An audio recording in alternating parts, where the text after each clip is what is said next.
यार माफी मांग तो रहे भाई, मांग कर कैसे माफी मांगे भाई? उसके मरियो तुम तुम घर पे घुस के रहे तुम नेता बनियो, तुम नेता बनी, कितने रुपये चाहिए तुझे? लगातार काम करने में किसी भी प्रकार का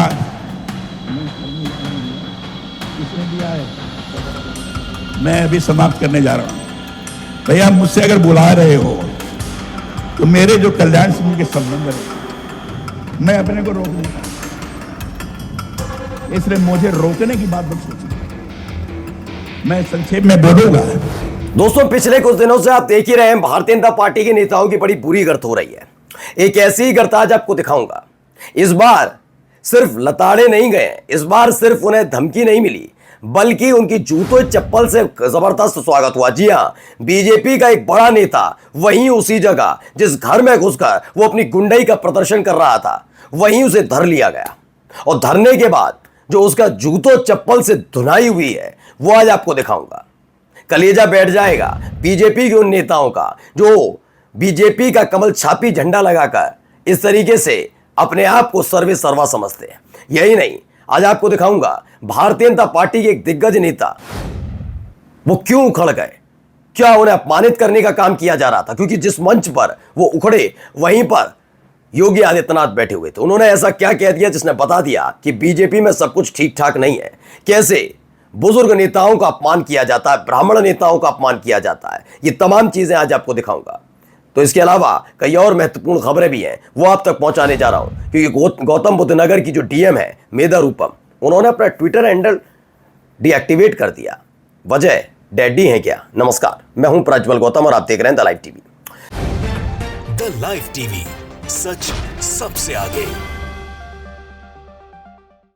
शुरुआत इस खबर के साथ करने जा रहा हूं। पहले खबर देखिए, कितने मोहब्बत से स्वागत किया जा रहा है। देखिए यार माफी मांग तो रहे भाई, मांग कर कैसे माफी मांगे भाई? उसके मरियो तुम घर पे घुस के रहे तुम नेता बनियो, तुम नेता बनी, कितने रुपये चाहिए तुझे?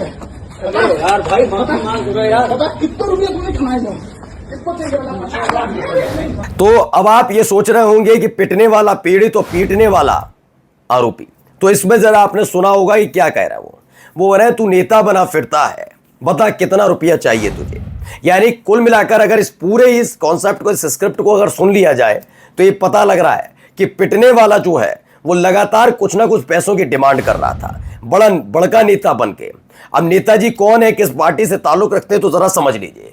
खबर कन्नौज से आई है। भाजपा के युवा नेता सजल गुप्ता जूते चप्पलों से धुन दिए गए। खबर है कि गुप्ता जी किसी पाल परिवार को धमका रहे थे। इसी बात पर पाल परिवार ने गुप्ता जी को जमकर पेला। बेचारे माफी भी मांगते रहे और पिटते भी रहे। ये बात होती रही। दरअसल इसमें मैं कह रहा हूं, मेरा चैनल फिर मैं बता देता हूं, दोहरा देता हूं कि इस तरह की कोई भी बात हो तो हिंसा का सहारा नहीं लेना चाहिए, नहीं लेना चाहिए। लेकिन इसके आगे की बात यह भी है कि जब बीजेपी के नेता, जब हिंदूवादी संगठनों की हरकतें, जो कार्यकर्ता उत्पाती हैं, उनकी हरकतों पर क्या इस पुलिस प्रशासन से कुछ कहा जाता है तो मानते हैं? क्या इनकी शिकायतें सुनी जाती हैं? क्या करनी सेना से लेकर तमाम उत्पातियों को आपने उत्पात काटते देखा? कितनों के खिलाफ एनएसए के तहत कार्रवाई हुई, कितनों के घर मकान तोड़ दिए गए। कितने बीजेपी के ऐसे नेता हैं जिनके खिलाफ कार्रवाई हुई, जबकि ये ऐसे ही धमकाते रहते हैं। दरअसल दावा यह है, इस पूरे बयान के दौरान, चूंकि अभी पिटाई जब कर रहा था, जो पीटने वाला बार बार कह रहा था तू नेता बना फिरता है, पैसे चाहिए, बता कितने पैसे चाहिए, तो ये पीटते जा रहे थे। यानी कहीं ना कहीं ये बात है कि बीजेपी का ये युवा नेता बनकर सजल गुप्ता कुछ पैसों को लेकर दबाव डाल रहा था, और इसीलिए इसे सूद समेत जूते चप्पलों के जरिए इसे पैसा दिया गया है। चलिए, इसकी उगाही का तो हो गया। अब आइए, यहां पर एक खबर निकल कर आई। ये नाराजगी का आलम देखिए, कितने नाराज है वो, क्यों नाराज है, क्या है, जरा मैं बताता हूं। लगातार काम करने में किसी भी प्रकार का मैं करने जा रहा हूं। भैया किसने दिया है? मैं अभी समाप्त करने जा रहा हूं। भैया मुझसे अगर बुला रहे हो तो मेरे जो कल्याण सिंह के संबंध रहे, मैं अपने को रोक नहीं पाऊंगा, इसलिए मुझे रोकने की बात मत सोचो। मैं संक्षेप में बोलूंगा, लेकिन हमारे संबंध जिस प्रकार के रहे हैं उसको न राजू जी आज जानते होंगे, न संदीप जानता होगा। बहुत अभिन्न संबंध था, परस्पर इतना जबरदस्त विश्वास था कि कोई बात होती थी तो कहते थे कलराज जी से पूछ लो, मैं कहता था कल्याण सिंह से पूछ लो। मुख्यमंत्री और अध्यक्ष दोनों दोनों के बीच में इतना परस्पर का संबंध पूरा हिंदुस्तान याद करता है। दरअसल अध्यक्ष कलराज मिश्रा और कल्याण सिंह मुख्यमंत्री, जी हां, ये उस दौर की बात बता रहे थे जिस दौर में शुचिता भी होती थी, नैतिकता भी होती थी। हाँ, विवाद होते थे, आरोप प्रत्यारोप लगते थे, लेकिन ये सारी बातें याद इस ऐसे वक्त में दिलाई जा रही हैं जब खुद योगी आदित्यनाथ मंच पर मौजूद थे। योगी आदित्यनाथ जिनकी अपनी डिप्टी सीएम से नहीं बनती, वो योगी आदित्यनाथ जिनके खिलाफ खुद बीजेपी के प्रदेश अध्यक्ष भूपेंद्र चौधरी खड़े नजर आते हैं। संगठन सरकार से बड़ा या सरकार संगठन से बड़ी, इस पर आज बीजेपी भिड़ी हुई है। उन्हीं के सामने कलराज मिश्रा ने बता दिया कि हां, सुन लो, जो तुम पर्ची थमाकर मेरी जुबान बंद कराने की कोशिश कर रहे हो, याद रखना कि तुम्हारे दौर में बीजेपी का क्या हश्र हुआ है। इन्हें पता है कि कल्याण सिंह की पुण्यतिथि पर आने का मतलब यह नहीं है कि तुम सम्मान दो। सम्मान तब होता है पहले उसके जैसे बनकर दिखाओ। यह स्पष्ट कर दिया गया। मैं ये नहीं कहता, किसी का गुणगान गाने के लिए मैं बैठा नहीं हूं, चाहे किसी भी दल का नेता हो, लेकिन शुचिता और नैतिकता की जब बात होगी तो ये याद रखे जाएंगे वो नेता जिन्होंने हर परिस्थिति में ये याद रखा कि राजनीति अलग चीज है, लेकिन व्यक्तिगत टिप्पणियां नहीं होंगी। लेकिन आज क्या करते हैं, संत के में बेच में बैठकर योगी आदित्यनाथ कैसी टिप्पणियां करते हैं, सबने सुना। और एक दूसरे पे कैसी कैसी टिप्पणियां ये सारे करते हैं। कैसे बीजेपी के प्रवक्ता नेशनल चैनल पर बैठकर गंदगी उगलते हैं। ये तब थी नहीं, तब अगर कोई तू भी कर देता था ना तो इसे बहुत बड़ा मुद्दा माना जाता था कि बुजुर्ग नेता से तू करके बात कर ली। और आज गंदी गंदी गालियां दी जाती है और उनकी पीठ थपथपाई जाती है। यह है दरअसल हुआ क्या है। अभिषेक उपाध्याय लिखते हैं, किसने दिया है ये, मुझे रोकने की मत सोचना। अगर मुझसे बुला रहे हो तो मैं अपनी बात पूरी कहूंगा।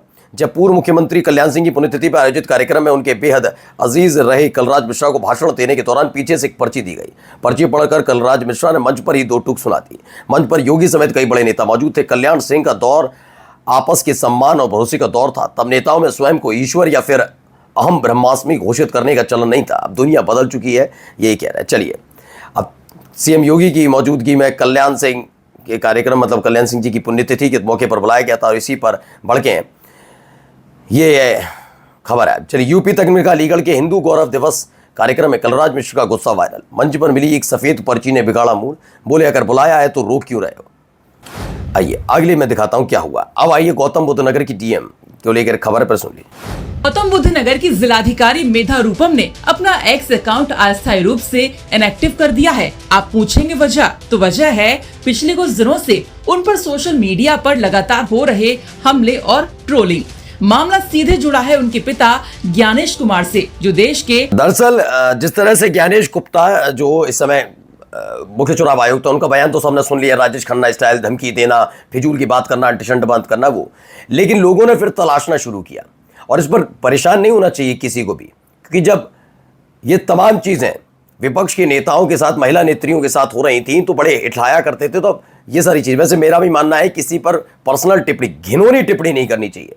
और अगर कोई ये कह रहा है कि मेधा रूपम गाजियाबाद की डीएम मुख्य चुनाव आयुक्त की बेटी है और उनके दामाद भी उत्तर प्रदेश के सहारनपुर में, तो ये कोई गलत बात नहीं है, तथ्यात्मक बात कोई बोल रहा है।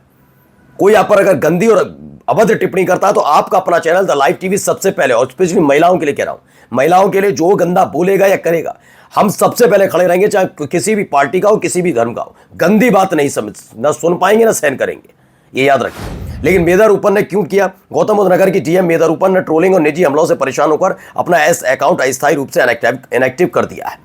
क्यों कर दिया भैया, ये तो बताना पड़ेगा ना। ये सारी चीजें क्या झूठ बोला था। ट्रोल सेना का नया टारगेट मेधा रूपम, ये लिखते हैं मनीष मन। क्यों? क्योंकि उनके पिता चुनाव आयोग में, पति डीएम है, जीजा डीएम है। देखिए, अरे भाई, लगता है पढ़ाई लिखाई से अफसर बनना भी अब पारिवारिक अपराध हो गया है। देश में आईएएस बनना वैसे तो हर दूसरे दिन मिशन इम्पॉसिबल जैसा बताया जाता है, लेकिन ट्विटर यूनिवर्सिटी वालों के हिसाब से ये तो बस घर की दाल भात खाकर हो जाता है। ट्रोलर्स का लॉजिक भी कमाल है, ये बता रहे हैं, कहानी बता रहे हैं, लेकिन इनका भी पता है ये किस तरीके की पत्रकारिता करते हैं। खैर, मैं किसी उस पर नहीं टिप्पणी करना चाहूंगा। अब चलिए, चलते चलते जरा इनको भी देखिए। तो ये लड़की जो भी आपको दिख रही है, बताया गया बिहार सीतामढ़ी जिले से एक नाबालिग मुस्लिम लड़की का अपहरण कर उसे जबरन हिंदू धर्म अपनाने के लिए मजबूर किया गया, जबकि पुलिस खामोश रही है। इन स्टोरीज का दावा है। और जाते जाते खबर जो एबीपी लाइव की, अनिरुद्धाचार्य ने लिव इन में रहने वालों को बताया कुत्ता बिल्ली। अब चिढ़ने की बात नहीं है किसी को भी नहीं, क्योंकि अनिरुद्धाचार्य से जब अखिलेश यादव ने संवाद किया था तो ये तमाम पत्रकार टूट पड़े थे ना कि आप धर्म, एक संत से कैसे बात कर रहे हो, एक संत से। लेकिन अब सोचिए, जब संत वही अपनी सीमाएं लांघता है तो और आपके बारे में कुछ कह देता है तो आप बिलबिला उठते। तो यानी आप नहीं, आप समाज और हिंदू धर्म के बारे में नहीं सोच रहे थे उस समय। आपको उस समय आका का निर्देश याद आ रहा था और संतों के नाम पर विपक्ष को घेरने की कोशिश थी। और आज आप इतने स्वार्थी हो रहे हैं, क्यों? क्योंकि आप पर निजी हमला कर दिया गया। तो यानी आप सिर्फ अपने बारे में सोचते हो, स्वार्थी हो। अनिरुद्धाचार्य तो थे ही अंट शंट बोलने वाले। नमस्कार। द लाइव टीवी, सच सबसे आगे।